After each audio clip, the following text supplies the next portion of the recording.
Tonight, the Taliban has agreed to allow safe passage for civilians seeking to leave the country just 24 hours after that chaotic and also deadly scene that we showed you at the airport there. New tonight, the Taliban seems to be portraying a far different group than it was in the late 1990s. For one, they're promising to respect women's rights. Will they do that? Many Afghans are skeptical, remembering a time not that long ago when the Taliban largely confined women to their homes. They banned TV, they banned music, and they held public executions. Adrian Bankert takes a look tonight at how we got here. The Taliban are now promising to restore order, to honor life, and to give women rights. But much of the world is asking, is there such a thing as a new Taliban? They would really like us to think that. They've gone on a massive PR campaign of sorts. Women's rights and refugee advocates say there are two narratives. One, that the Taliban is out with the old regime, with the dawn of a new Afghanistan.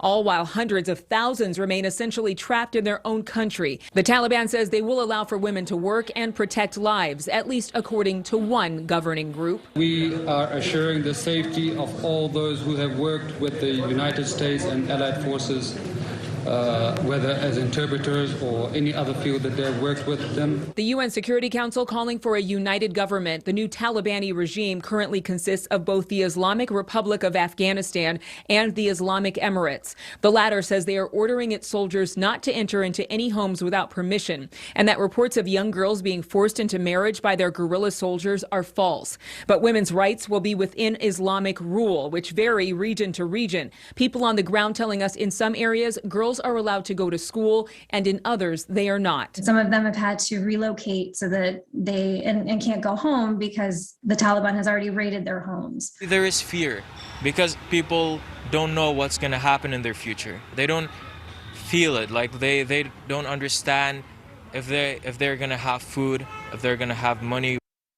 And Marnie, one student we talked to who is currently in Afghanistan says that if the Taliban allows for free speech, if they protect women's rights, then the Afghan people won't have any problem with a new Talibani government.